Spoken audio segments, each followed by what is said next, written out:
اعوذ باللہ من الشیطان الرجیم بسم اللہ الرحمن الرحیم مبارک رمضان کی نشستوں کے اندر پہلا موضوع جس سے آپ کے سامنے چند فرائض کے بارے پیش کی ہے وہ مناجات مریدین ہے، اور انشاءاللہ آج کوشش ہوگی کہ باقی جو چند مطالب ہیں اس کا ایک اجمالی ایک جائزہ لیا جا سکے، پھر اس کے بعد اگلے مرحلے کے اندر تو ہماری گفتگو جو ہے یہاں تک پہنچی تھی کہ اس مناجات کے اندر جو اس کا نام مریدین ہے، یعنی وہ لوگ جو خدا کو ارادہ کرتے ہیں، خدا کی طرف جانا چاہتے ہیں، اس کو چاہتے ہیں، اس کی طرف حرکت کرنا چاہتے ہیں، ان لوگوں کی مناجات ہے۔ وہ لوگ کس طرح سے نجوہ کرتے ہیں، کس طرح سے خدا کے ساتھ مکالمہ کرتے ہیں، گفتگو کرتے ہیں اور اپنی دل کی بات جو ہے خدا کے سامنے پیش کرتے ہیں۔ تو ایک طریقے سے امام علیہ السلام ہم کو، امام زین العابدین علیہ السلام اس مناجات میں ہمیں وہ طریقہ بھی سکھا رہے ہیں، وہ آداب بھی سکھا رہے ہیں کہ کس طرح سے انسان جو ہے اپنے رب کے ساتھ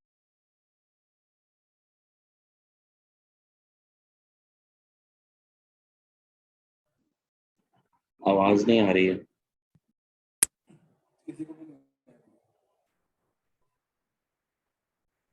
اچھا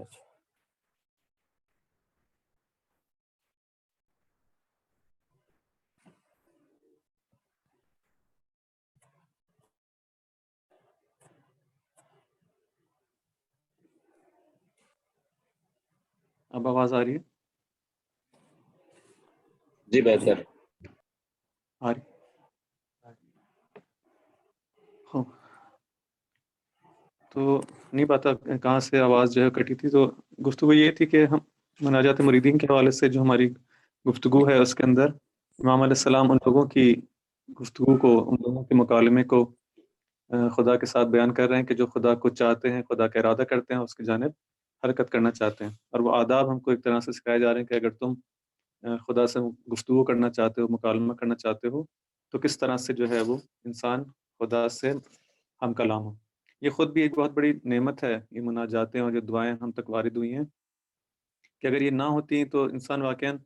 اگر خدا سے ہم کلام ہونا چاہتا، اس سے کچھ بات کرنا چاہتا، گفتگو کرنا چاہتا، اپنی دل کی بات کو اس تک پہنچانا چاہتا، تو اس کو کچھ سمجھ میں نہیں آتا کہ کس طرح سے جو ہے وہ اپنی ان باتوں کو جو ہے خدا کے سامنے پیش کر رہے۔ یہ آداب ہمیں اہل بیت علیہ السلام کی ان دعاؤں کے اور ان مناجات کے ذریعے سے ہی جو ہے ہم سیکھ سکیں، اور ہم جو کلمات بھی اپنی زبان پہ جاری کرتے ہیں، بہت ساری باتیں ممکن ہے میں سے ہم ان کو نہ سمجھ پائیں، لیکن بالآخر ہمیں ایک ادب سکھایا جا رہا ہے کہ کس طرح سے انسان جو ہے وہ خدا کے ساتھ اگر گفتگو کرنا چاہے تو اس کا ادب کیا ہے۔ تو اس میں دیکھیں انسان کس طرح سے جو ہے اس دعا کے اندر جو امام وارد ہوتے ہیں تو پہلے بیان کرتے ہیں کہ جب میں خدا کا ارادہ کرتا ہوں، خدا کی طرف جانا چاہتا ہوں، تو حتماً اس کے لیے ایک راستہ ضروری ہے۔ تو پہلے اس راستے کی بات ہوتی ہے کہ اس راستے کے جو ہے، جو میں دیکھ رہا ہوں کہ میرے سامنے بہت سارے راستے ہیں، بہت سارے لوگ گمراہ ہو جاتے ہیں، بہت سارے لوگ جو ہیں اس منزل تک اور ہدف تک نہیں پہنچ سکتے۔ تو مجھے اس راستے کی ہدایت فرما کہ جس پہ اگر میں گامزن ہو جاؤں تو کم از کم وہ راستہ صحیح ہو، کہ اگر میں اس پہ چلوں تو حداقل اس پہ چلنے کے بعد انسان جو ہے وہ وہاں اس منزل تک اور اس ہدف تک پہنچ سکے۔ اب جب کہ اس کو راستے کی ہدایت ہوگی تو دوسری چیز اس کو طلب کی گئی وہ ان لوگوں کی ہمراہی ہے کہ جو بہترین لوگ ہیں اس راستے پہ چلنے والے، کہ جو حتماً ہمارے عقیدے کے مطابق اہل بیت علیہ السلام ہیں، کہ ان لوگوں کا راستہ اور ان لوگوں کی ہمراہی اور صالحین اور اولیاء کی ہمراہی جو ان لوگوں کے ساتھ ہیں، ان کے اصحاب ہیں، ان کی ہمراہی ہم خدا سے طلب کرتے ہیں۔ اور پھر ان کی کچھ صفات اس دعا کے اندر بیان ہوئی۔ اس کے بعد ان لوگوں کی کچھ صفات کو بیان کیا گیا کہ آخر یہ کون لوگ ہیں، کس قسم کے لوگ ہیں، تاکہ میں بھی اگر ان کی ہمراہی کرنا چاہتا ہوں، میں بھی اس قافلے میں شامل ہونا چاہتا ہوں، تو میرے اندر بھی کچھ وہ صفات پیدا ہوں تاکہ میں بھی ان کی ہم نشینی کو اختیار کر سکوں۔ بالکل ایسا تو نہیں ہے کہ ایک انسان جس کے اندر کسی بھی قسم کی جو ہے وہ آپس میں لوگوں کی سنخیت نہ پائی جاتی، ان کی جو ہے صفات ایک دوسرے سے نہ ملتی ہوں، اور پھر وہ ایک دوسرے کی صحبت اور جو ہے دوستی اختیار کریں۔ جب انسان کسی کے دوست بنتا ہے تو ان دونوں دوستوں کے درمیان بالآخر کسی نہ کسی حد تک ایک کامن پوائنٹس ہونے چاہیے، اس کے مشترکات ہونے چاہیے۔ ایسا نہیں ہو سکتا کہ ایک انسان بہت ہی نیک و صالح انسان ہو، ایک بہت ہی بدکار انسان ہو، پھر کہ آپ کہیں کہ دوستی نہیں۔ حتماً ان کے درمیان مشترکات پائے جاتے ہیں۔ تو وہ اہم جو خصوصیات ہیں ان لوگوں کی وہاں پہ امام علیہ السلام بیان کرتے ہیں کہ تم اگر ان کو پہچاننا چاہتے ہو تو دیکھو ان کی یہ خصوصیات ہے، تم بھی کوشش کرو کہ تمہارے اندر یہ خصوصیات پیدا ہو سکیں، جن کے اندر سے اہم ترین خصوصیت یہ تھی کہ وہ لوگ جو ہے اس راستے کے اندر تیزی دکھانے والے، سستی کرنے والے نہیں ہیں اور کاہلی نہیں کرتے، بلکہ تیزی سے اس راستے کو طے کرنے والے ہیں، اور ان کے اندر مستقل مزاجی پائی جاتی ہے اور جلدی مایوس نہیں ہوتے، بلکہ بالکل بھی مایوس نہیں ہوتے اور مسلسل اس راہ کو جو ہے وہ چلنے کی کوشش کرتے ہیں، چاہے ان کو بظاہر بہت جلد جو ہے جواب نہ بھی ملے، لیکن جو ہے ان کو معلوم ہے کہ راستہ جب یہی صحیح ہے تو اسی پہ چلنا ہے، اور اس کے بغیر جو ہے وہ اس ہدف تک نہیں پہنچ سکتے۔ اس کے بعد جو ہے بیان ہوا کہ جب ان لوگوں کی خصوصیات کو بیان کیا گیا تو پھر ان کے بارے میں کہا کہ جب یہ لوگ اس قسم کے لوگ ہیں تو خدا نے ان کے ساتھ کیا اور پھر خدا نے ان کے ساتھ جو کرم کیا، جو لطف کیا، جو فضل کیا، اس کو بیان کیا جاتا ہے تاکہ انسان اور جو ہے اس بارے میں اس کو انکریجمنٹ ہو اور زیادہ جو ہے اس کو تشویق دلایا جا سکے کہ تم کو بھی اس راستے پر چلنا ہے اور ان لوگوں کی صحبت کو اختیار کرنا ہے، ان لوگوں کی ہم نشینی کو جو اختیار کرنا ہے۔ اور پھر اس کے بعد اس قسم کی جو ہے وہ کچھ صفات کو بیان کیا گیا کہ انسان اس کو جو ہے غور کرتا ہے، ذرا سا اس کے بارے میں جو ہے سوچتا ہے، سمجھتا ہے تو کہتا ہے کتنی بڑے مقام پر یہ لوگ جو ہے وہ فائز ہو گئے ہیں، کہ جن کو مثلا بیان کیا گیا کہ یہ وہ لوگ ہیں کہ الذین صفیت لهم المشارب، کہ جہاں سے ان کی جانیں، جہاں سے ان کی روحیں سیراب ہوتی ہیں تو نے اس جگہ کو ان کے لیے پاک و پاکیزہ کیا، صاف کیا، خالص کیا، وہاں سے ان کی نشو و نما ہوتی ہے۔ وبلغتہم الرغائب، اور ان کی جو آرزویں تھیں ان کو تو نے ان کو وہاں تک پہنچا دیا۔ وانجحت لهم المطالب وقضیت لهم من فضلک المعارب وملأت لهم ضمائرهم من حبک، یہاں تک کہ تو نے ان کے ضمیروں کو، ان کے دلوں کو، ان کی باطن کو جو ہے اپنی محبت سے تو نے خود جو ہے پر کر دیا۔ ان تمام چیزوں کے اندر جو ضمائر استعمال ہوئے ہیں جو وہ بار بار خدا کی طرف اشارہ کریں کہ تو نے ان کے ساتھ یہ کام کیا، تو نے ان کے ساتھ یہ کام کیا۔ تو ان ایک ایک چیز پر انسان اگر غور کرتا ہے تو دیکھتا ہے کہ کس حد تک یہ بلند و بالا مقام ہے ان لوگوں کا، اور پھر انسان جو ہے خواہش کرتا ہے کہ کاش میں بھی ان لوگوں کے ساتھ ہو سکوں، اور پھر اس تشویق کے بعد اس کا دل چاہتا ہے اور اس راستے کو جو ہے خدا کی مدد اور قوت سے وہ بھی اس کو آغاز کرتا ہے۔ اسی طرح سے آگے جا کے فرماتے ہیں وَرَوَّيْتُهُم مِّن صَافِ شِرْبِكَ فَبِكَ إِلَى لَذِيذِ مُنَاجَاتِكَ وَصَلُوا وَمِنْكَ أَقْصَى مَقَاصِدِهِمْ حَصَّلُوا، اور پھر جو ہے وہ تیرے ہی تجھ سے ہی، تیرے ذریعے سے ہی، تیرے لطف و کرم کے ذریعے سے ہی بالآخر یہ تب جب سارا لطف و کرم ان پر ہوتا ہے تو ان مقاصد کو جو ہے بالآخر حاصل کر لیتے ہیں۔ فَيَامَنْ هُوَ عَلَى الْمُقْبِلِينَ عَلَيْهِمْ مُقْبِلٌ وَبِالْعَطْفِ عَلَيْهِمْ عَائِدٌ مُقْبِلٌ۔ یہاں پہ بھی جو ایک بہت خوبصورت نقطے کی طرف اشارہ ہوا کہ یہ وہ لوگ ہیں کہ بس خدا ان کی طرف جو ہے اقبال کرتا ہے۔ یہ لوگ جو کہ جب تیری طرف توجہ کرتے ہیں اور تیری طرف آنا چاہتے ہیں تو ایسا نہیں کہ تو ان کی طرف ان سے جو ہے منہ پھیر لیتا ہو اور امرت نہیں، تو بلکہ بہت زیادہ خوشی کے ساتھ بہت زیادہ استقبال کرتا ہے۔ اور اس استقبال کا جو بہترین ایک مصداق اس وقت ہے ہمارا یہی ماہ رمضان ہے کہ جو خدا کے اقبال کا جو ہے ایک بہت بڑا مصداق ہے۔ خدا خود کہتا ہے کہ اس ماہ کے اندر جو ہے میں تمہارے لیے کیا ہوں، میزبان کی حیثیت رکھتا ہوں، تم لوگ میرے مہمان ہو، یعنی میں توجہ کرتا ہوں تم لوگوں کی جانب۔ بس ہمیں بھی چاہیے کہ جتنا زیادہ ہو سکے کہ واقعاً اپنے قلب کو جو ہے انسان متوجہ کر سکے خدا کی جانب، کہ خدا نے ہماری طرف جو ہے اقبال کیا ہے۔ بس یہ وہ لوگ ہیں کہ جب خدا کی طرف اقبال کرتے ہیں تو یہ بھی ان کی طرف اقبال کرنے والا ہے، ان کی طرف توجہ کرنے والا ہے اور مہربانی کے ساتھ ان سے پیش آتا ہے۔ اور حتیٰ وہ لوگ بھی جو کہ نہ فقط خدا کی طرف متوجہ ہیں بلکہ وہ لوگ بھی جو کہ غافل ہیں، ان کے ساتھ بھی کیا ہے، رحیم و رعوف ہے۔ وَبِجَذْبِهِمْ إِلَىٰ بَابِهِ وَدُودٌ عَطُوفٌ، اور بہت محبت کے ساتھ چاہتا ہے کہ حتیٰ وہ لوگ بھی جو کہ غافل ہیں وہ بھی کسی نہ کسی طرح خدا کی طرف پلٹ آئیں۔ اللہ خدا اپنی طرف سے جو اس کی حکمت ہے اس کے ذریعے سے کوشش کرتا ہے مختلف طریقوں سے۔ ان میں سے ایک طریقہ یہ ہے کہ بعض لوگوں کی زندگیوں کے اندر جب وہ دیکھتا ہے کہ متوجہ نہیں ہو رہا تو ان کو شوق دینے کے لیے، ان کو ذرا جگانے کے لیے، ان کو اس خواب غفلت سے اٹھانے کے لیے ان کی زندگی میں ممکن ہے بعض مشکلات پیش آئیں جس کے ذریعے سے پھر وہ خدا کی جانب جاتے ہیں اور اس کی جانب پلٹتے ہیں۔ تو یہ سب جو ہے وہ خدا کی عطوفت اور اس کی مہربانی اور اس کے رحمت کے جو ہے وہ نشانی، نہ کہ خدا کو کسی سے جو ہے وہ دشمنی ہو اور خدا کو جو ہے کسی سے نفرت ہو کہ جس کی وجہ سے جو ہے اس کی زندگی میں مشکلات اور یہ تمام چیزیں جو پیش آئیں۔ اب اس کو جو ہے اس سے زیادہ تفصیل سے اب جو اس کی بات ہو چکی، اس کے بعد جو ہے یہاں پر کچھ اب ان تمام مقدمات کے بعد جو ہے اب جا کے امام علیہ السلام سوال کرتے ہیں۔ دیکھیں یہ خود بھی ایک ادب ہے کہ انسان جب خدا کی بارگاہ میں جاتا ہے تو ڈائریکٹلی جا کے یہ نہ کہہ کہ اے خدا مجھے جو ہے یہ چاہیے یہ چاہیے یہ چاہیے، میرا یہ سوال ہے، یہ سوال نہیں، اس کے کچھ آداب انسان پہلے مقدمہ مانتا ہے، اس کے لیے جو ہے وہ کچھ چیزوں کو پہلے بیان کرتا ہے ادب کے ساتھ، اور پھر جو ہے نہیں ایک اس مقدمے سازی کے بعد کہ جب وہ مقدمہ ہو گیا، بیان ہو گیا، اور اس طرح سے اس نے اپنے آپ کو مستحق بنایا آہستہ آہستہ کہ میں اس قسم کا ہوں اور میں واقعی تجھ کو چاہتا ہوں، میں واقعی طلب رکھتا ہوں، واقعی میری حاجت ہے اور حاجت میری شدید ہے. اور پھر جو ہے اس کو سامنے والے کو یہ بتایا کہ تو جو ہے وہ غنی ہے، اور تو جو ہے رؤوف ہے، رحیم ہے، تو دینے والا ہے، تو سخی ہے، تو ان تمام فضائل کو بیان کرنے کے بعد اور پھر آپ کہتا ہے کہ جب تو اس قسم کی ذات ہے تو میں جو تیرا ایک تو نے خود جب مجھے بلایا تو میں آیا ہوں تیرے در پہ، اور اس طرح سے تجھ سے میرا کچھ سوال ہے. سوال کہ اسألک ان تجعلنی من اوفرہم منک حظا، اے خدا میں تجھ سے سوال یہ کرتا ہوں کہ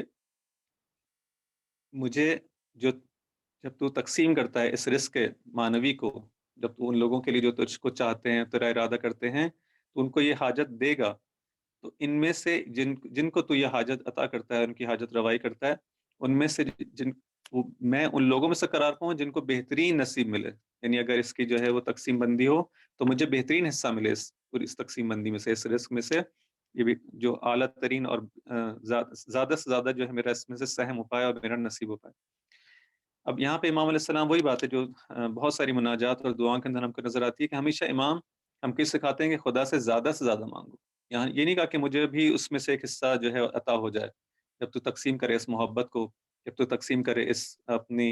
طرف آنے والوں کے اس راستے کو جب کھولے، اور ان تمام چیزوں کو، اس رزق معنوی اور مادی کو جو ہے جب عطا کرے، تو مجھے بھی اس میں سے کچھ دے دینا. نہیں کہ کچھ دے دینا، کہتے ہیں کہ اوفرہم منک حظا، اس میں سے سب سے زیادہ جو حصہ ہے وہ مجھے چاہیے. تو میں کیوں جو ہے وہ کم پر اکتفا کروں؟ میں زیادہ سے زیادہ کی خدا کی بارگاہ میں جو ہے، جب وہ خود جو ہے وہ بخیل نہیں ہے اور دینے والا ہے اور دینا چاہتا ہے، تو پھر میں کیوں جو ہے کم پہ جو ہے اکتفا کروں؟ میں کیوں اس کے اندر بخل سے کام لوں جب دینے والے بخیل نہیں ہے بلکہ کریم اور ایک جواد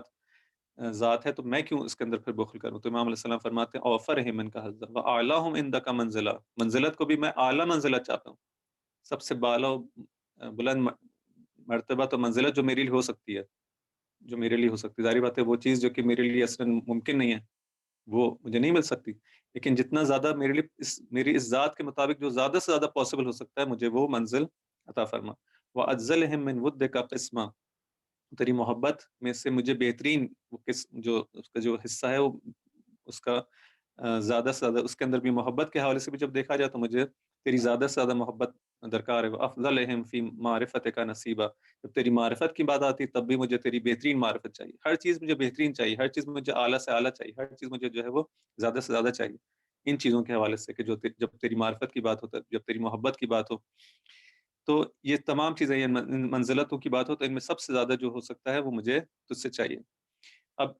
انسان جب ان چیزوں کو اپنی کلمات، ان مطالب کو اپنے زبان پر لاتا ہے اور کہتا ہے کہ میں تجھ سے جو ہے وہ بہترین منزلیں چاہتا ہوں، بہترین جو ہے معرفت چاہتا ہوں، بہترین محبت چاہتا ہوں، تو ذرا سا انسان اس پہ آپ غور بھی کرے کہ میں جو کہ خدا سے بہترین چیز چاہ رہا ہوں، بہترین منزلت چاہ رہا ہوں، تو آیا یہ ہو سکتا ہے کہ میں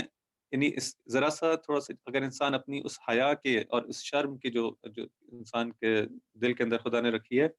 وہ اس کو جو ہے تھوڑا سا اگر انسان اپنے آپ کو جھنجھوڑتا ہے یہاں پر آ کے، وہ حیا کا جو پہلو ہے، کہتا ہے کہ اے انسان تو جو کہ خدا سے اس طرح سے اس کی بہترین محبت کو مانگ رہا ہے، اس کی بہترین معرفت کو مانگ رہا ہے، بہترین منزلت کو خدا کی بارگاہ میں جو ہے وہ چاہتا ہے، تو وہ لوگ جو کہ اولیاء ہیں خدا کے، وہ لوگ جو بہت اس راستے میں کوشش کرتے ہیں، محنت کرتے ہیں، زحمت کرتے ہیں، ان کی جو منزلت ہے کیا وہ تجھ کو مل سکتی ہے؟ اور کیا تو وہاں تک پہنچنے کی جو ہے وہ آرزو کر رہا ہے؟ تو نے اس حوالے سے کچھ کیا بھی ہے کہ نہیں کیا؟ تو انسان جب اپنے آپ سے سوال کرتا ہے کہ میں اس بہترین مقام کو چاہتا ہوں، اس بہترین اجر کو چاہتا ہوں، خدا کی بہترین محبت کو، زیادہ سے زیادہ محبت کو چاہتا ہوں، لیکن میں نے اس کام کے لیے کیا کیا؟ تو پھر یہاں پہ انسان آ کے اپنے آپ کو جب تھوڑی ملامت کرتا ہے، اپنا حساب کرتا ہے، اور پھر اس کو کہتا ہے کہ ہاں مجھے جب میں اس سے بہترین وہ چیز چاہ رہا ہوں، جب خدا دینے کو تیار ہے، تو میں بھی اپنے اندر خدا ہی کی قوت سے، خدا ہی کی مدد سے، خدا قرینی معصومین علیہ السلام کے توسل سے اپنے اندر وہ ظرفیت کو پیدا کرنے کی کوشش کروں. البتہ اگر خدا کسی کی دعا کو قبول کر لے اور خدا دیکھے کہ واقعی یہ شخص جو ہے وہ میری طرف آنے کے اندر صادق ہے اور میرا واقعی ارادہ کرنا چاہتا ہے، اور ایک جو ہے مذاق نہیں ہے فقط، اس کا جو ہے لقلقہ زبانی نہیں ہے فقط، ایک جو ہے وہ اپنی زبان پہ اس نے کلمات نہیں لائے بلکہ واقعی سیریس ہے اس مطلب کے اندر، واقعی یہ چاہتا ہے کہ مجھ تک آئے، تو پھر اس کے ظرف کو بھی جو اس کے اندر اس کی ظرفیت کو بھی اضافہ کرتا ہے، اس کی قابلیت کو بھی اضافہ کرتا ہے، تاکہ پھر وہ اس کی جسے کہتے ہیں توفیقات میں بھی اضافہ ہوتا ہے، اور پھر جب اس کی توفیقات میں اضافہ ہوتا ہے، اس کی ظرف وجودی کے اندر اضافہ ہوتا ہے، پھر وہ بہتر عمل کرتا ہے، اس کی جو اعمال بھی بہتر ہوتے ہیں، اس کے خیالات بھی بہتر ہوتے ہیں، اس کی معرفت بھی بہتر ہوتی ہے، اور ان تمام چیزوں کے نتیجے میں پھر وہ ظاہر بات ہے کہ وہ بالا تر مقام پر بھی آ سکتا ہے. یعنی یہ سب بھی خدا ہی کی طرف سے ہے، لیکن مجھے کیا کرنا ہے؟ مجھے اپنا جو میں کردار ادا کر سکتا ہوں کہ خدا سے اچھی طرح سے مانگوں، اس مانگنے کے اندر، طلب کے اندر صادق ہوں، اور پھر اس کے جو اس درجے کے جس کو میں چاہ رہا ہوں، اس کے جو تقاضے ہیں، اس کو آہستہ آہستہ پورا کرنے کی کوشش کروں، آہستہ آہستہ. نہ کہ مثلا ایک انسان جو پہلے ہی دن کے اندر سوچے کہ اب میں بالکل ان اولیاء کی طرح جو ہے وہ زندگی گزارنا شروع کر دوں گا، کہ معلوم ہو کہ انسان 2 دن بھی کام، بلکہ ایک دن بھی وہ کام نہ کر سکے. کیونکہ انسان جب کوئی کام کرنا شروع کرتا ہے تو اس کو آہستہ آہستہ جو ہے وہ شروع کرتا ہے. اگر بہت زیادہ تیزی سے انسان اس کو دکھائے تو کیا ہوتا ہے کہ وہ کبھی بھی کام جو ہے وہ کامیابی تک نہیں پہنچ پاتا. فرض کر ایک انسان جو ہے وہ باڈی بلڈنگ کرنا چاہتا ہے اور اپنے جسم کو جو ہے قوی کرنا چاہتا ہے، تو پہلے دن نہیں آتا کہ وہ 100 کلو کا جو ہے ویٹ اس کو کہا جائے کہ تم اٹھاؤ اور اس سے تمہاری جو ہے وہ باڈی جو ہے وہ قوی ہو جائے گی، اور تم نہیں. پہلے اس کو 1 کلو کا 2 کلو کا ویٹ اٹھانے کو کہا جاتا ہے. پھر جب دیکھتے ہیں کہ ہاں اس کے جو جسم ہے اس کو تھوڑی سی اس میں زحمت ہے اس وزن کو اٹھانے میں، تو جب تھوڑے ٹائم تک اس کی پریکٹس کرتا ہے وہ عادت ہونے لگتی ہے اس کو. اب دیکھتے ہیں کہ اگر اسی پہ رکا رہا اور اسی 2 کلو کے وزن کو اٹھاتا رہا کہ جس کو اٹھانے میں اس کو کوئی مزید زحمت کرنے کی ضرورت نہیں پڑی، تو اس کی گروتھ نہیں ہوگی. اب اس کو کہا جاتا ہے کہ تھوڑا زیادہ ویٹ اٹھاؤ تاکہ تمہاری جسم جو ہے دوبارہ سے ایک سختی کو برداشت کرے، تاکہ تمہاری گروتھ ہو. یعنی ہر موقع پہ سختی ہوگی اور اس کو انسان کراس کرے گا تو اس کی گروتھ ہوگی. تو آہستہ آہستہ انسان جو ہے اس سختی کو بڑھاتا رہتا ہے اور اس کی گروتھ ہوتی رہتی ہے. اسی طرح سے معنویات کے اندر بھی، اسی طرح سے انسان کی روح کی ترقی کے اندر بھی ایسے ہی. انسان پہلے دن جا کے جو ہے وہ ایسا نہیں ہے کہ بہت بڑے بڑے کاموں کو اپنے لیے جو ہے وہ اپنے پلاننگ کے اندر جو اس کو شامل کرے. نہیں، انسان چھوٹے سی چیز سے سٹارٹ کرتا ہے، اپنے محاسبہ کرتا ہے، اس میں دیکھتا ہے بہت سارے مسائل ہیں، بہت ساری مشکلات ہیں، بہت سارے نقائص اور عیب اس کے اندر ہیں. دیکھتا ہے کہ ہاں میں پہلے اس مسئلے کو حل کرتا ہوں، پھر اس مسئلے کو آہستہ آہستہ. خاص طور پہ البتہ جو محرمات ہیں، حرام چیزیں ہیں، تو انسان کو کوشش کرنی چاہیے کہ جتنا جلد ہو سکے ان تمام سے جو ہے وہ چھٹکارا حاصل کر سکے. لیکن بعض دوسری ممکن اخلاقی برائیاں ہوں، بعض اور چیزوں ان کو آہستہ آہستہ جو ہے ترک کرنے کی کوشش کرتا ہے، تاکہ اس کا نفس جو ہے بہت زیادہ بغاوت پر نہ ہوتا رہے. کیونکہ زیادہ اس کے اوپر اگر حمل کر دیں گے تو نفس جو ہے باغی ہو جائے گا، اور ممکن ہے بالکل سرکش اس جانور کی طرح ہو جائے کہ جو کنٹرول سے باہر ہو جائے. تو اس کو رام کرنے کے لیے آہستہ آہستہ جسے ٹرین کیا جاتا ہے، آہستہ آہستہ اس کو چیزیں دی جاتی ہیں تاکہ وہ عادت ہو سکے. خیر، تو یہاں پہ بات یہ تھی کہ جب تمام چیزوں کا میں خدا سے طلب کرتا ہوں تو پھر اپنی جانب جب رجوع کرتا ہوں اور اپنی جانب جب اپنے نفس میں غور کرتا ہوں تو دیکھتا ہوں کہ میں جن چیزوں کو طلب کر رہا ہوں تو اپنے نفس کو بھی پھر اس کے لیے آمادہ کر سکوں. تو پھر خدا سے اس کی بھی ان توفیقات کو بھی پھر طلب کرتا ہے. فقد انقطعت الیک ہمتی، یہاں سے آنے کے بعد جو ہے وہ تقریباً ایک جس طرح سے ایک عاشق جو ہے اپنے عشق کے اندر امام علیہ السلام کے ان کلمات کے اندر لگتا ہے کہ اپنے عروج پر جو ہے یہ دعا پہنچ جاتی ہے. یہاں سے جو کلمات ہیں، یہاں پہ جو جملات ہیں کہ وہ خدا کے بارگاہ میں کس طرح سے ایک عبد جو ہے اپنے معبود کے ساتھ جو گفتگو کرتا ہے، کہتے فقط انقطعت الیک ہمتی، کہ میری جو ہمت ہے تیرے علاوہ جو ہے بس باقی تمام چیزوں سے جو ہے کیا ہے، ٹوٹ چکی ہے. اس کا جو ہے میرا جو امید ہے اب کسی اور چیز کی طرف باقی نہیں بچی، صرف اور صرف مجھے جو امید رہی ہے وہ تیری جانب ہے. فقط انقطعت الیک ہمتی وانصرفت نحوک رغبتی، اور میری تیری طرف جو میری رغبت جو ہے وہ صرف اور صرف تیری طرف میں راغب ہوں، اور مجھے کچھ نہیں چاہیے. اس حد تک جو ہے وہ بس اب میں نے پہچان لیا ہے اور مجھے معرفت ہو گئی، اور میں جانتا ہوں کہ بس اگر کوئی کمال ہے جہاں تک مجھے پہنچنا ہے تو تیری ذات ہے. باقی جتنے بھی کمالات مجھے نظر آتے ہیں، جتنے بھی جمالات نظر آتے ہیں مختلف لوگوں کے اندر، وہ میں دیکھتا ہوں کہ فنا ہونے والے ہیں. ایک شخص جو ہے جس کو میں فرض کریں کہ بہت زیادہ جس کو دیکھ رہا ہوں اس کے اندر خوبصورتی ہے، اس کے اندر جو ہے جمال ہے، دیکھتا ہوں کہ جب وہ مریض ہو جاتا ہے، جب وہ جو ہے بوڑھا ہو جاتا ہے تو اس کا وہ جمال ختم ہو جاتا ہے. تو کتنے ایسے لوگ جو کہ اپنی جوانی کے اندر بہت زیادہ جو ہے خوبصورت ہیں، لیکن جیسے جیسے ان کی ایج بڑھتی چلی جاتی ہے میں دیکھتا ہوں کہ وہ لوگ اپنی نہ فقط خوبصورتی کو کھو بیٹھتے ہیں، بلکہ ممکن ہے بعض لوگ بدصورتی کی طرف جو ہے وہ راغب ہو جائیں. تو یہ تو اس کا مطلب ہے کہ وہ خوبصورتی نہیں ہے جو مجھے چاہیے، وہ علم جس کا جو ہے میں بہت زیادہ شیفتہ ہوں اور کہتا ہوں کہ ہاں یہ شخص جو ہے وہ میرا جو ہے الگو ہے اور میرا آئیڈیل ہے. میں دیکھتا ہوں کہ ایک ذرا سی جس جھٹکے میں جو انسان کو جو ہے اس کی علم اس کی جو ہے وہ سارا ختم ہو گیا، اس کی یادداشت جو ہے زائل ہو گئی. آخری عمر کے اندر آ کے جو ہے وہ ہذیان کرنے لگا، آخری عمر کے اندر آ کے وہ جو ہے وہ کسی کو پہچانتا نہیں ہے. تو اس کا مطلب ہے کہ یہ تو میری آئیڈیل نہیں ہے، تو میرا الگو نہیں ہے. تو ان تمام چیزوں کو انسان جب اپنی زندگی میں دیکھتا ہے تو دیکھتا ہے کہ وہ چیز، وہ ذات کہ جس کے پاس تمام کمالات اس کے اپنے ہیں، جو ختم ہونے والے نہیں، اس کا جمال، اس کی قدرت، اس کا علم، اس کا حلم، اس کی ہر چیز اس کی اپنی ہے، اس کی تمام خوبصورتیاں اس کی اپنی ہیں جو کبھی ختم نہیں ہوتی، تو پھر انسان اس ذات سے جو ہے پھر محبت کرنا کہتا ہے کہ مجھے بس تو چاہیے، اس کے علاوہ جہاں پر بھی میں جاؤں گا مجھے مایوسی ہوگی، بالآخر ایک وقت وہ آئے گا کہ جہاں پر میں مایوس ہو جاؤں گا، مجھے اپنی جو مراد ہے، میری جو اپنی جو چیز مجھے چاہیے تھی، مجھے معلوم ہے کہ وہاں سے نہیں مل سکے گی، پھر انسان یہاں پر آ کے خدا کی طرف کہتا ہے کہ بس میری رغبت جو ہے فقط تیری جانب جو ہے منصرف ہو گئی، فأنت لا غیرک مراد، تو ہے میری مراد، لا غیرک، تیرے علاوہ کوئی میری مراد ہی نہیں ہے، میری جو ہے کوئی طلب ہی نہیں ہے، میرا فقط و فقط جو اراد جس کو میں چاہتا ہوں فقط وہ تیری ذات ہے، وَلَكَ لَا لِسِوَاكَ سَحَرِي وَسُحَادِي، تیرے لیے ہے میری راتوں کو جاگنا اور میرے جو ہے وہ شب بیداری کرنا، اور میں جو کم سونے لگا ہوں، میری جو نیند اڑ گئی ہے وہ تیری وجہ سے ہے، کہ اب جس طرح سے ایک عاشق ہوتا ہے وہ کسی سے جب عشق کرتا ہے تو اس کے جو ہے ہمیشہ اپنے معشوق کی یاد کے اندر آپ دیکھتے ہیں کہ اس طرح سے جو ہے اس کے دن اور رات گزر رہے ہیں کہ اس کو کسی اور کو پھر خیال نہیں ہوتا، وہ چاہتا ہے بس مجھے وہ مل جائے، مجھے وہ معشوق تک میں پہنچ سکوں، پھر اس کی راتوں اور دنوں میں کوئی فرق نظر نہیں آتا، اس کی جو ہے نیندیں اڑ جاتی ہیں، تو فرماتے ہیں وَلَّکَ لا سوا کا لا لسوا کا، تیرے علاوہ پھر نہ میری سحر و سہاد، میری جو راتوں کا جاگنا ہے، کم خوابی جو ہے وہ فقط و فقط تیری خاطر ہے، وَلِقَاؤُکَ قُرَّةُ عَيْنِی، میری آنکھوں کی ٹھنڈک فقط تیری لقاء سے، تیری ملاقات سے جو ہے وہ مجھے حاصل ہو سکتی ہے، اس کے علاوہ مجھے میری آنکھوں کو جو ہے وہ جسے کہتے ہیں آنکھوں کی ٹھنڈک اور اس کی جو قرار ہے وہ مجھے حاصل نہیں ہو سکتا جب تک میں تجھ سے ملاقات نہ کر لوں۔ وہی دوبارہ سے انسان جو ہے جب کسی سے عشق کرتا ہے تو اس کے وصال کے اندر جو ہے کہ میں اس سے کب میری ملاقات ہوگی اور کب میں وہاں تک پہنچوں گا، تو انسان اس خدا تک، اس رب العالمین تک، کہ جو اس حد تک جو ہے وہ تمام کمالات کا سرچشمہ ہے، اس حد تک اس سے محبت کرتا ہے اپنے اب سے، یہ جو اب جو ہے وہ چاہتا ہے کہ دوبارہ اس تک جو ہے پلٹے، اور اس طرح سے کہ اس کی ملاقات اچھی حالت کے اندر ہو، پلٹنا سب کو ہے، تمام لوگوں کو، کافر بھی پلٹے گا خدا کی بارگاہ میں، مومن بھی خدا کی بارگاہ میں پلٹے گا،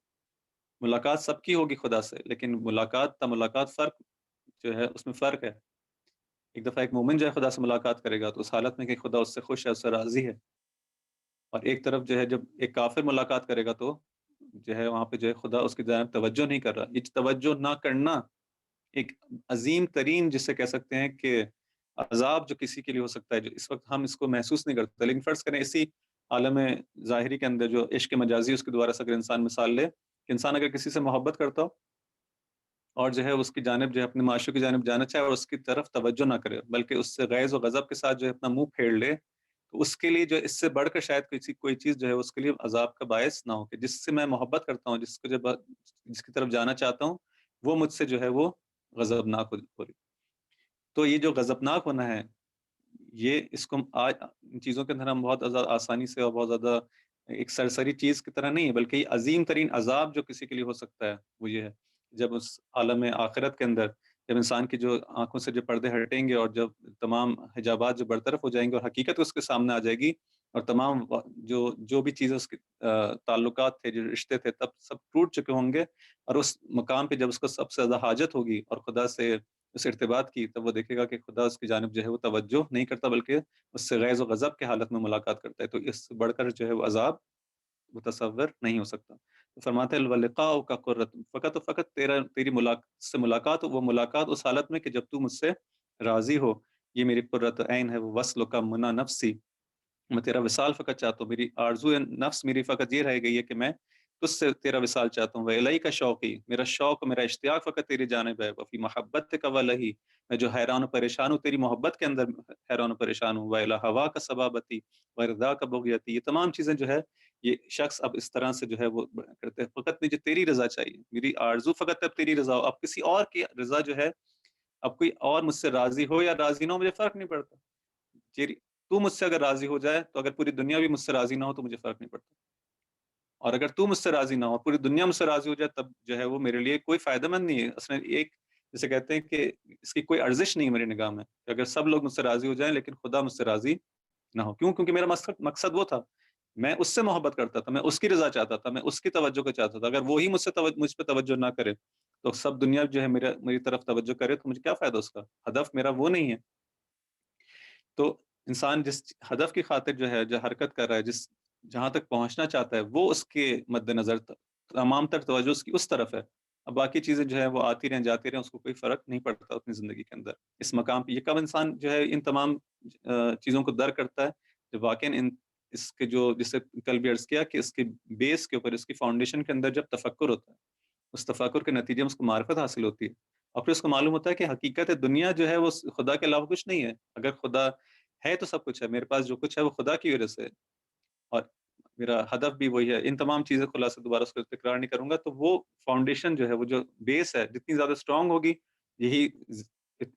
یہ دعائیں بھی، یہ اس کی طرف جو ہے توجہ بھی، یہ اس کا ذکر بھی، تمام اسی کے اوپر جو ہے وہ بیس کرتے ہیں کہ وہ جتنی زیادہ مضبوط ہوتی چلی جائے گی، یہ جو عمارت ہے اتنی زیادہ اوپر کی طرف جو ہے وہ جاتی چلی جائے گی. لیکن اگر وہ کمزور ہوگی تو انسان جو ہے شکوک و شبہات کا شکار ہوتا ہے. اس کے اندر جو ہے پھر وہ ذرا سی زندگی کے اندر مشکلات آ جائیں تو خدا سے جو ہے وہ نالہ کرنے لگتا ہے، جو ہے اس سے ناراض ہو جاتا ہے، خدا سے جو ہے وہ شکوہ کرنے لگتا ہے، کیونکہ اس کے پاس جو ہے وہ اس نے اس معرفت کو حاصل نہیں کیا کہ جو تفکر کے نتیجے میں حاصل ہونی چاہیے تھی. لیکن جب یہ حاصل کر لیتا ہے تو پھر اس کو کہتا ہے کہ سب کچھ وہی ہے، تمام کمالات تو وہی ہے، اس کے علاوہ میں کہاں جاؤں. تو یہاں پہ آ کے جو ہے وہ اس طرح سے پھر یہ امام علیہ السلام کو یہ ادب جو ہم کو جو ملتا ہے کہ اس قسم کا جو انسان ہے اس کے دل کی آواز اس طرح سے بن جاتی ہے کہ رضا کا بغیتی ورؤیت کا حاجتی، میں تیرا دیدار کرنا چاہتا ہوں، میری حاجت تو فقط تیرا دیدار ہے. و جوار کا طلبی، میں تجھ تک پہنچنا چاہتا ہوں، تیری ہم نشینی چاہتا ہوں، تیرا جوار چاہتا ہوں. قرب کا غایت السؤلی، میرا آخری جو حاجت ہے وہ تیرا قرب ہے، بس تجھ سے کسی طرح سے میں قریب سے قریب سے قریب سے قریب تر ہو سکوں. یہ میری جو اگر میری جو تنہا سوال رہ گیا، تنہا حاجت میری رہ گئی، یہ ہے فی مناجات کا روحی و راحتی. اور جب یہ شخص اس حد تک جو خدا سے محبت کرنے لگتا ہے تو کہتا ہے کہ اب مجھے تجھ سے مناجات میں، تجھ سے گفتگو میں مجھے مزہ آتا ہے. میری راحت کس کے اندر ہے، میرا آسائش کس کے اندر ہے، میرا سکون کس کے اندر ہے، میری جو خوشی ہے کس کے اندر ہے، وہ تجھ سے مناجات کے اندر، تجھ سے گفتگو کرنے کے اندر ہے. ایک شخص جو کسی سے جو ہے عشق کرتا ہے، محبت کرتا ہے، اس کے لیے جو اعلیٰ ترین اس کی جو خواہش ہے، بس کسی طرح سے اس کے اپنے معشوق کے ساتھ، اپنے محبوب کے ساتھ جو ہے وہ کلمہ ہم کلام ہو سکے. اس کو اور کیا چاہیے اس کے علاوہ؟ اس کو اس کی جو باقی چیزیں جو ہیں، جس طرح سے بھی آگے آئے گا کہ باقی اس کی جو نعمتیں، فرض کریں کہ اگر اس کو کوئی دعوت دیتا ہے کہ اس کو دعوت دی جائے کہ آج آپ ہمارے مہمان ہیں، تو وہ جو اگر ایک دوست کو جو ہے جب بلایا جاتا ہے اور اس سے بہت زیادہ جو ہے محبت کرتا ہے، تو اس کی تمام طور توجہ اس بات کی طرف نہیں کہ جب میں جاؤں گا اس کے گھر پہ، دوست نے جو دسترخوان میرے لیے بچھائے گا، اس کے اوپر جو نعمتیں ہوں گی، اس کے اوپر مختلف جو انواع و اقسام کی جو لذیذ جو ہے غذائیں ہوں گی، اور اس کے بارے میں وہ سوچے گا. نہیں، اس کی تمام طرح توجہ ہے کہ میں جاؤں گا اس کے پاس، آج مجھے جو ہے کہ اس سے جا کے بات کرنے کا موقع ملے گا، اس سے میں گفتگو کروں گا، اپنا درد دل کروں گا، وہ مجھ سے بات کرے گا، مجھ سے جو ہے میری طرف توجہ کرے گا. اس کی تمام طرح توجہ اس مسئلے کے اوپر ہے. نہیں کہ میں جو ہوں اس کے گھر جا کے جو ہے میں یہ کھانا کھاؤں گا اور وہ اس طرح سے ان نعمتوں سے جو ہے محظوظ ہوں گا. نہیں، اصل سے اس کی طرف توجہ ہی نہ ہو. لیکن اگر ایک اس سے کم درجے پر ایک انسان ہو جس کی بہت زیادہ جو ہے دوستی نہیں ہے، بہت زیادہ اس کا عشق نہیں ہے، بہت زیادہ محبت نہیں ہے، اس کو اگر کوئی بلا رہا ہے تو چونکہ اس کا جو ہے بہت زیادہ ہدف تو وہ شخص نہیں ہے، وہ میزبان، تو وہ شاید ان نعمتوں کی طرف جو ہے توجہ کرے گا کہ ہاں ان صاحب کے گھر آج دعوت آئی ہے تو وہاں پہ تو بڑے جو ہے انواع اقسام کے جو ہے لذیذ کھانے ملتے ہیں، بڑا مزہ آئے گا. اس کو مزہ کہاں آئے گا؟ اس دعوت پر، اس دسترخوان پہ جو کھانے ہیں، اس پہ جو غذائیں ہیں، اس میں اس کو مزہ آئے گا، اس کی توجہ وہی ہے. تو بعض انسان جو ہے وہ جو خدا کی طرف جاتے ہیں، اور اس ماہ رمضان کے اندر جب کہا جاتا ہے کہ تمہارے لیے جو ہے وہ میزبانی کا ایک میزبان ہے خدا، اور تمہیں جو ہے وہ بلایا جا رہا ہے اور تم مہمان ہو، تو اس کی طرف کس کی طرف توجہ ہے کہ میں ان روزوں کے ذریعے سے، نمازوں کے ذریعے سے کہاں پہنچ جاؤں گا؟ کن نعمتوں میں پہنچ جاؤں گا؟ اس جنت کی نعمتوں تک پہنچ جاؤں گا کہ جہاں پہ جو ہے وہ مختلف انواع اقسام کی جو نعمتیں ہیں جو قرآن کے اندر بیان کی گئی ہیں، حدیث میں بیان کی گئی ہیں، ان نعمتوں تک مجھے پہنچنا ہے. یہ ایک وسیلہ بنے گا، یہ ماہ رمضان ایک وسیلہ بنے گا. اس کے اندر میری جو شرکت اور اس کے اندر وہ عبادات اور اعمال کو انجام دینا میں چاہتا ہوں تاکہ ان چیزوں تک پہنچ جاؤں، اس جنت تک پہنچ جاؤں. اس جنت کے اندر جو نہریں بہ رہی ہیں، اس کے جو باغات ہیں، اس کے اندر حوریں ہیں، اس کے جو کھانے ہیں، اس کے جو تمام نعمتوں کے جو ذکر کیا ہے، اس کے جو محلات ہیں، اس کے اندر تمام آسائشیں جو ہیں،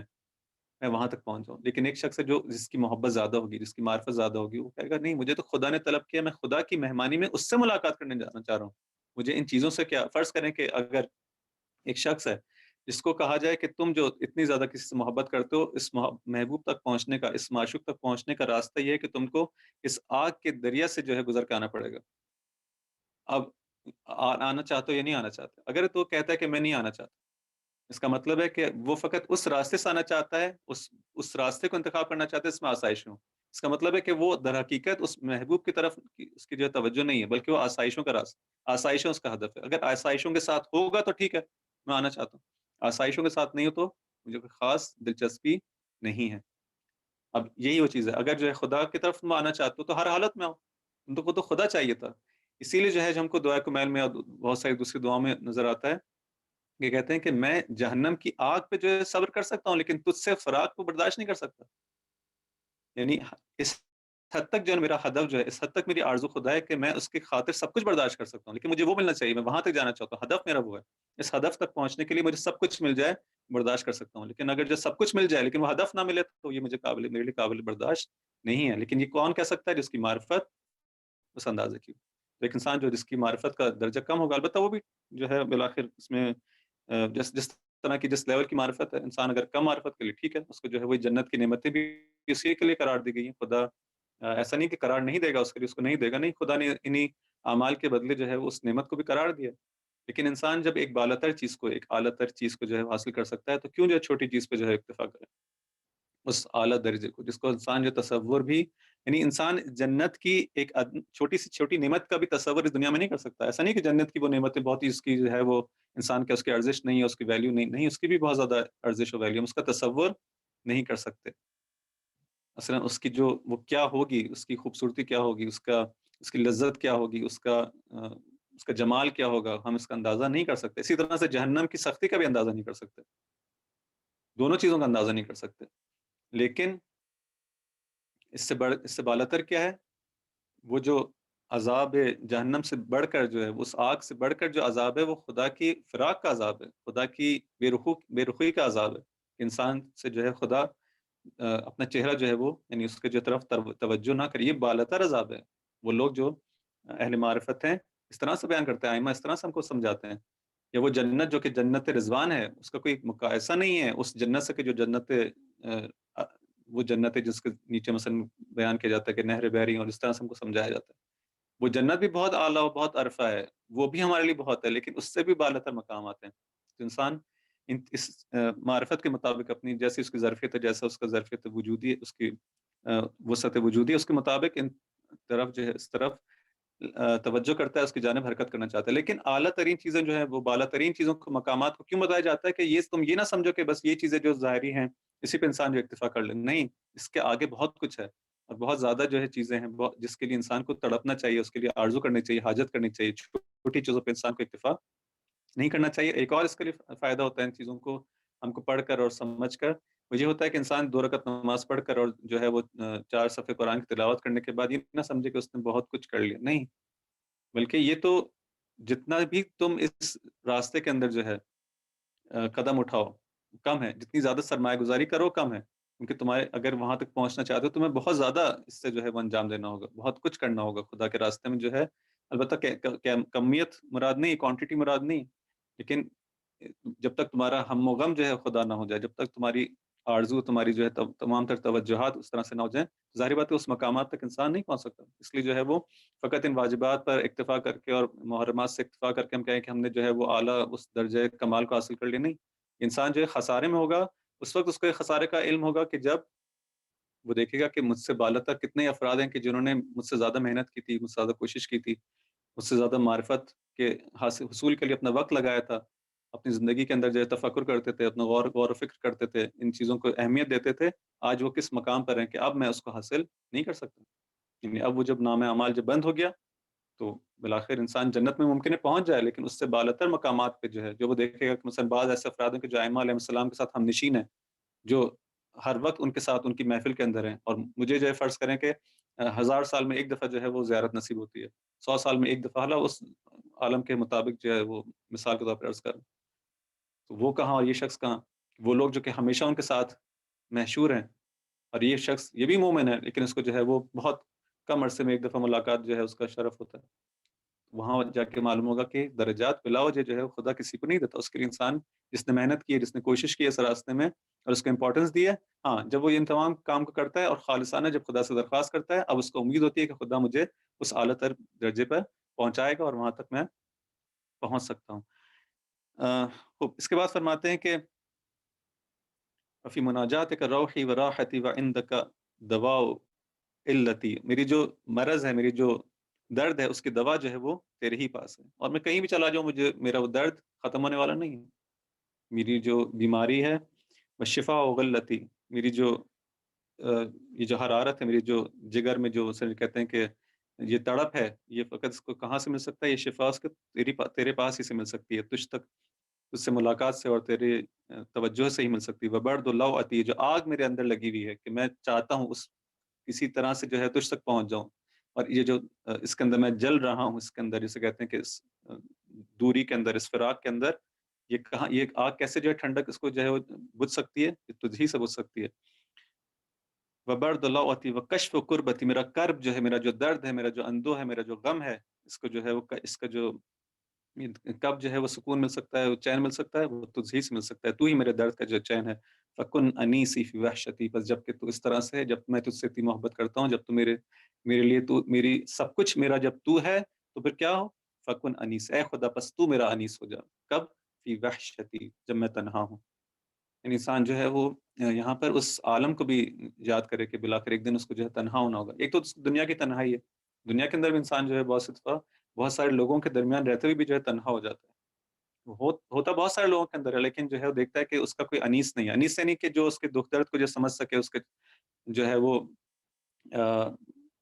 ایک ممکن ہے انسان جو ہے فرض کریں کہ عالم ہے، جاہلوں کے درمیان ہے. اب یہ عالم شخص سے عالم جو ہے کہ جب جاہلوں کے درمیان ہے تو ممکن ہے ہزاروں جمعیت کے اندر ہو، لیکن جو ہے وہ دیکھے گا کہ یہ لوگ میری بات نہیں سمجھ پاتے، بس وہ وحشت محسوس کرے گا، وہاں پہ تنہائی محسوس کرے گا. ہے اس جم کے اندر، ہے اس بہت بڑے اجتماع کے اندر، لیکن اس اجتماع کے اندر ہوتے ہوئے بھی کیا ہے؟ وحشت کے اندر ہے. انیس اس کا، وہ لوگ اس کے مونس نہیں بن سکتے. بس ایک تو یہ دنیا کے اندر، اسی طرح سے آخرت کے اندر، قبر کے اندر، اور اس کے بعد کے جو عوالم ہیں کہ انسان اس کے بعد جو اس کی اصل زندگی جو شروع ہوگی، وہاں پر وہ ہوگا، اس کے جو اس کی روح ہوگی، اس کے اعمال ہوں گے، اور جیسا اس نے اپنے آپ کو بنایا ہے یہ خود ہوگا. وہاں پہ اس کو ایک انیس چاہیے. وہاں پہ انسان جو ہے وہ فکن انیسی فی وحشتی، جب میں تنہا ہو جب احساس تنہائی کرنے لگوں، احساس وحشت کرنے لگوں، تو تب تو میرا جو ہے وہ ہر حالت میں تو میرا انیس ہو جا. اور مقیل اثرتی، اور میرے لغزشوں کو سنبھالنے والا، اس کو جو ہے معاف کرنے والا. وغافر ذلتی، میری لغزشوں کو بخشنے والا. وقابل توبتی، میری توبہ کو قبول کرنے والا. مجیب دعوتی، میری دعاؤں کو قبول کرنے والا. ولی یا اسمتی، اے خدا تو مجھے ولی یا اسمتی، یعنی اب میں اس کے بعد، یعنی میں نے لغزشیں کرتا رہا ہوں، مجھ سے جو کوتاہیاں ہوتی رہیں وہ ہوتی رہیں، لیکن اس کے بعد جو ہے تو میری نگہداری کرنے والا ہو جا، تاکہ اب جو ہے میں اس پاک دامنی کو، اپنے آپ کو سنبھال سکوں، گناہوں کے اندر مبتلا نہ ہوں. ولی یا ولی یا اسمتی و مغنی فاقتی، میرے جو فاقہ ہے، فقر جو ہے، میرے اندر جو کمیاں ہیں، کوتاہیاں ہیں، اس کو پورا کرنے والا، میری نیازوں کو، میری احتیاجات کو، ضرورتوں کو پورا کرنے والا ہو جا. ولا تقطعنی عنک، اور مجھے اپنے سے منقطع نہ کر لے، میرا تجھ سے جو ہے جو رابطہ ہے وہ کہیں منقطع نہ ہو جائے، ہمیشہ میں تجھ سے متصل رہوں. یہ جیسے دعائے مناجات شعبانیہ کے اندر جو اہم ترین جملہ ہے، جس کے بہت زیادہ تکرار کی جاتی ہے علماء کی طرف سے، جس کے جو مناجات شعبانیہ کے جو اس کا پیک ہے، اس کا جو عروج ہے، وہ یہیں پہ پہنچتا ہے کہ الہی حب لی کمال الانقطاع الیک، مجھے جو ہے کمال انقطاع، ہر چیز سے جو ہے منقطع ہو کے میں تیرا ہو جاؤں. یہ مسئلہ، یہ انقطاع جو ہے وہ بہت زیادہ اس کی اہمیت ہے کہ انسان ہر چیز سے لا تعلق ہو جائے، ہر چیز سے جو ہے، البتہ خدا کی محبت کے ساتھ، وہ محبتیں جو خدا اجازت دیتا ہے اور اسی کے سائے میں ہے، وہ اس مسئلہ نہیں ہے. لیکن ہر وہ چیز جو کہ وہ محبتیں جو خدا سے انسان کو دور کر دیں، ہر وہ چیز سے انسان لا تعلق ہو کے خدا سے جو ہے وہ محبت کرنا چاہتا ہے. ولا تقطعنی عنک ولا تبعدنی منک، مجھے اپنے آپ سے دور نہ کرنا. اب اس کا جو آخری جملہ ہے بہت ہی خوبصورت اور بہت ہی، بس یہ دعا کا جو یہاں پہ جو اینڈ ہوتی ہے، یا نعیمی و جنتی، اے خدا تو ہی میری نعمت، تو ہی میری جنت ہے. یا نعیمی و جنتی، مجھے میری جنت، اگر میں کسی چیز کی تلاش میں ہوں، میری جنت تو ہے. مجھے وہ پورے وہ باغات اور وہ چیزیں اپنی جگہ، لیکن میری اصل جنت تو ہے. مجھے تو چاہیے، میں تجھ تک پہنچنا چاہتا ہوں. میری ہر وہ نعمت جو ہے جس میں چاہتا ہوں وہ تو ہے، ہر چیز میرا تو ہے. یا نعیمی و جنتی، ان کو واقعی انسان جو ہے وہ اپنی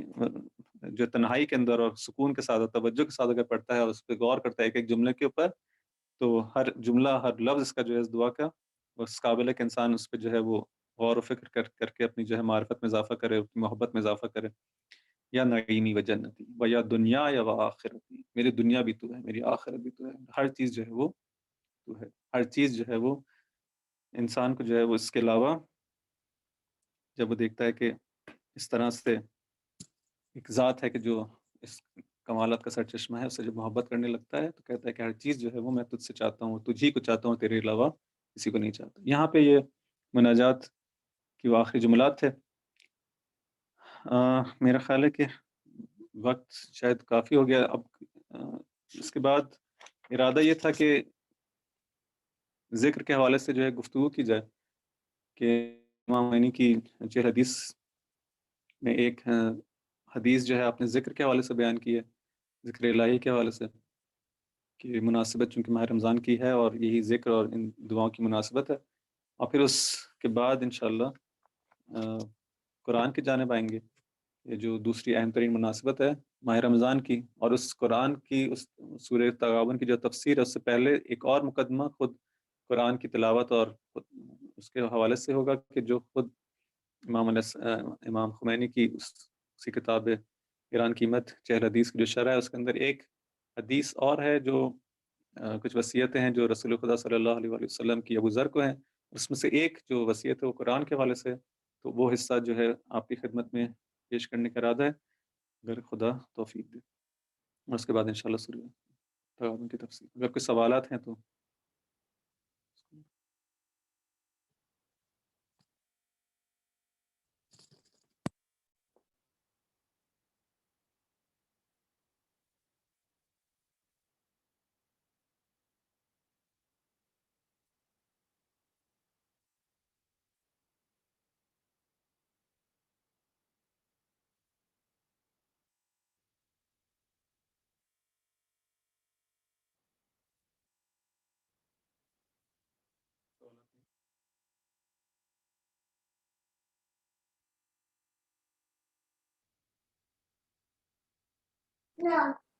جی میرے خیال سے کوئی سوالات نہیں، تو آپ سیشن اینڈ کر سکتے ہیں۔ ٹھیک ہے، اسی دعا کے ساتھ جو